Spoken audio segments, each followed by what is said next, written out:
Leaving Grand Junction, we made our way to Utah, and at the first opportunity to submerge ourselves in the surrounding landscape, we took it. Exiting the interstate, we drove through Cisco, and the old water refill station turned ghost town, then made our way to Highway 128 Scenic Byway.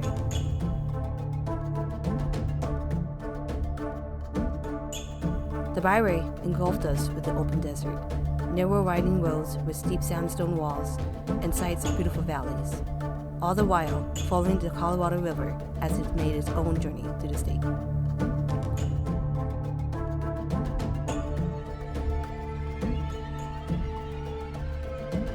Finally, teasing us when it offered no entrance to Arches National Park, our next stop.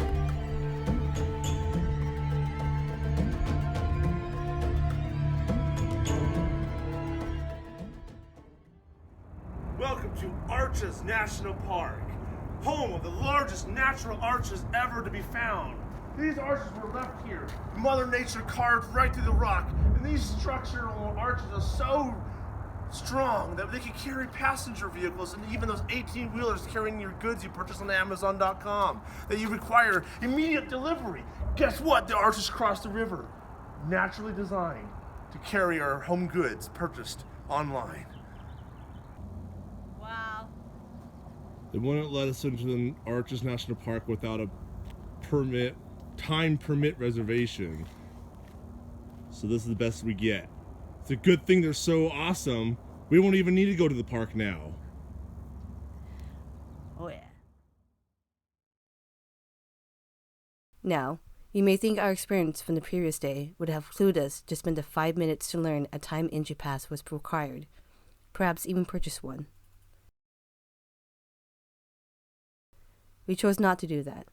This trip, in its entirety, was an open drive. It will unfold before us and has no reservation. Just one requirement: be quiet and drive.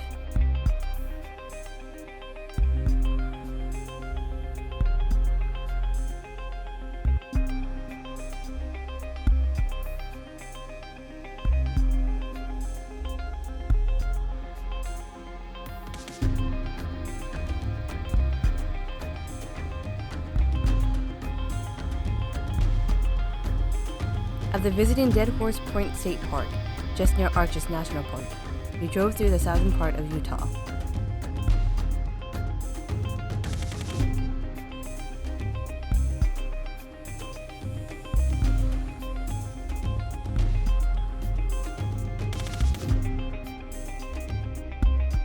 This massive 9 hours drive took us through a desolate, warm, and welcoming desert, with the occasional greeting from mesas, buttes, canyons, and scattered mountain ranges.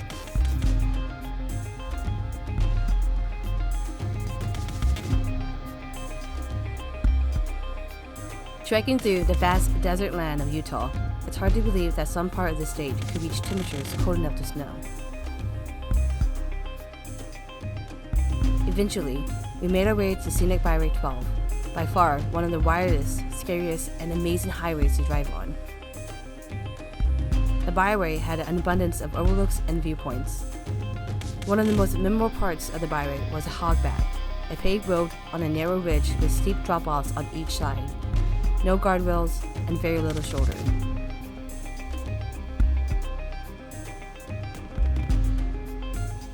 Finally, ending the day in St. George, Utah.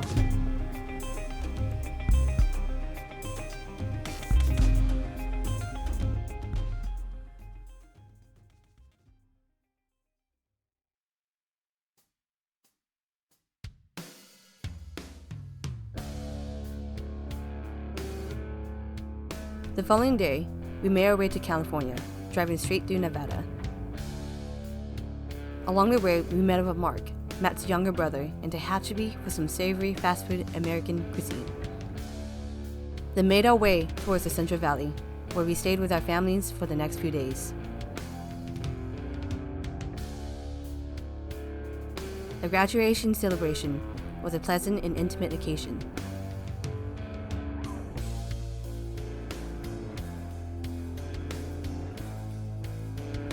After a few days in California, we made our way back home, primarily driving on the Interstate 80, stopping when the sun set driving when it rises.